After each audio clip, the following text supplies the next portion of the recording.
What's going on, YouTube? Ferocity here. I hope you guys are doing well. I tried to release this video once already, and I made a fatal error.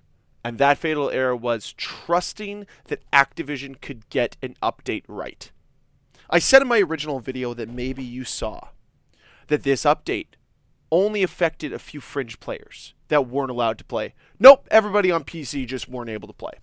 Game would crash as you loaded it up. How does this keep happening, guys?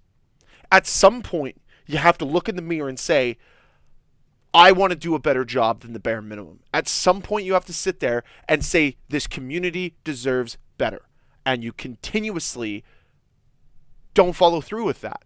I mean, I don't know how I personally missed this tweet from Call of Duty themselves. It said, we're investigating reports that a limited number of PC players are crashing when navigating to the Zombies multiplayer and multiplayer private match menus after the Season 2 Reloaded update. How do I miss that tweet? I cover Call of Duty, man. And you know what? I think part of me just wanted to believe that Season 2 Reloaded could release without any issues. But that's never the case, right? They always have to screw something up. And it's so frustrating being somebody who covers this game, being somebody who wants to be a fan of Call of Duty, and constantly seeing these failures. Now, behind failures like these, there are successes. Small wins that even though they might be fleeting, even though they might not be long-lasting, it's still better than nothing. This from Charlie Intel. Some cheat providers are allegedly down to an update that happened with Ricochet anti-cheat today. Cheats are not functioning for many of the largest providers because of the update. It is not clear how long it will last.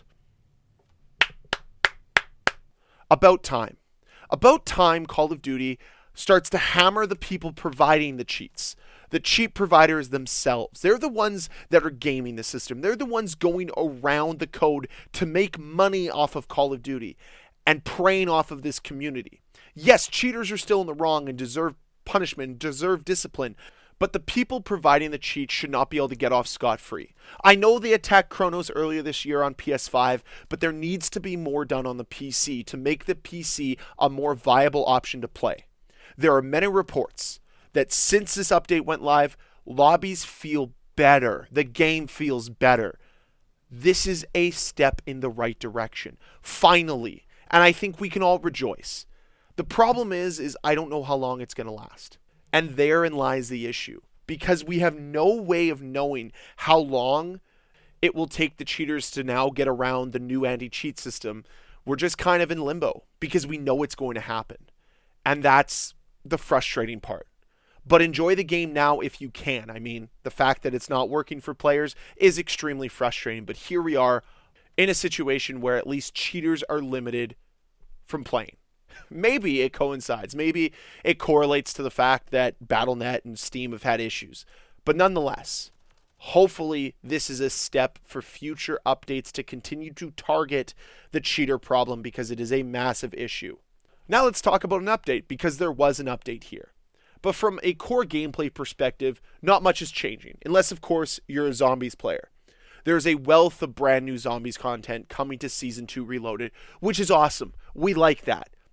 Zombies needed that. They needed investment from Sledgehammer Games into Modern Warfare Zombies. It felt almost as if it was a forgotten mode. Thrown on to get people's money for sales, but then forgotten about when it came to seasonal content. So finally it's here. And hopefully, they can continue to build off of this story and they can create something special with Modern Warfare Zombies. Even though we know the Gulf War is going to have its own Zombies mode, it'd be really reassuring if they made a great mode here with Modern Warfare Zombies. Even if it's just a one-off, it'd be fantastic if they could do something like that. That's what I'm hoping for. We also got Das Haus added into Modern Warfare 3, the remake from Vanguard. We also got Dome put into the rotation from MW2. Most importantly, though, it's the first time an MW3 map from 2011 has reappeared here in 2023-24 for Modern Warfare 3. Maybe a sign of things to come. Perhaps Hard Hat, maybe. Maybe a little Seatown. Maybe Arkaden, perhaps. I don't really know, but I'd be open to it. There's also two variant maps coming to MW3, which are going to be Skid Row and Airborne.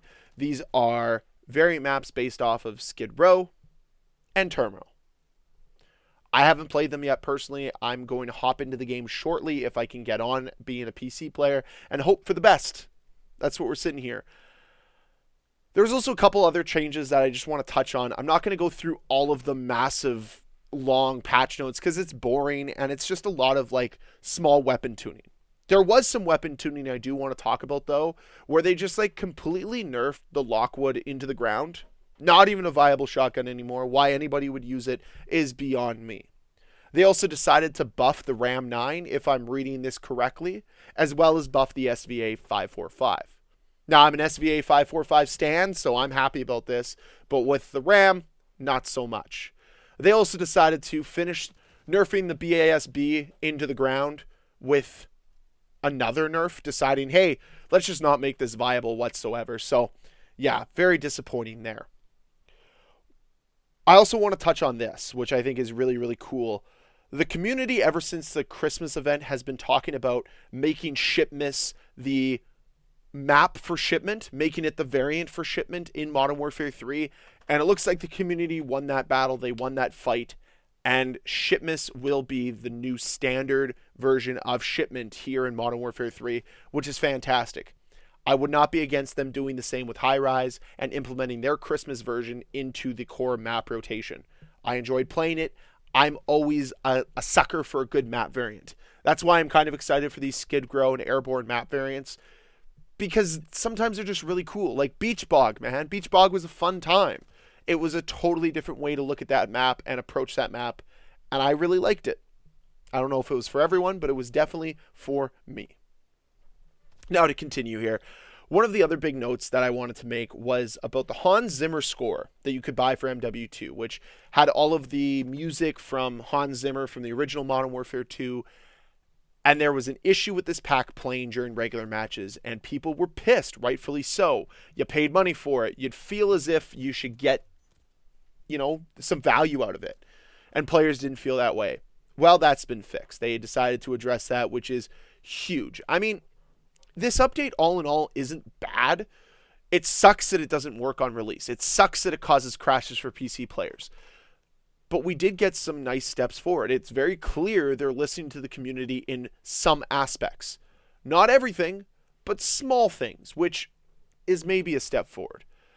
The major issues I have with this update is obviously that it didn't work on launch, but no spawns, nothing to do with servers, nothing to do with matchmaking. Like, they talked about ranked play, but again, they didn't do anything of value to ranked play. They didn't change the matchmaking for ranked play so that you don't have diamonds and crimsons going up against bronzes and silvers. It's not logical, and they're really not able to get a full grasp on how to properly implement a ranked mode into this game.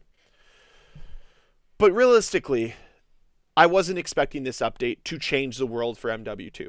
I really wasn't. I know what these mid-season updates are all about, which is implementing the game with more content. That's what it's about. Not about making massive overhauls. So if we can hope for massive overhauls, it's going to come in Season 3. Or maybe not at all. Who really knows? Only time will tell. But I can guarantee you this. Whatever happens, I will be there to report on it. I will be there to talk about it. I will be there to share my opinion and my voice. So yeah, I apologize for getting it wrong earlier today. I have removed that video. No one has to see me talk about how they got a content update right, because they didn't.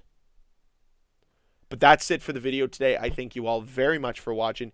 If you enjoyed this video, please hit that like button. If you want to see more videos from me, please hit that subscribe button. Let me know down below what you think of everything in the Season 2 Reloaded update. Patch notes down below, and I'll see you guys next time.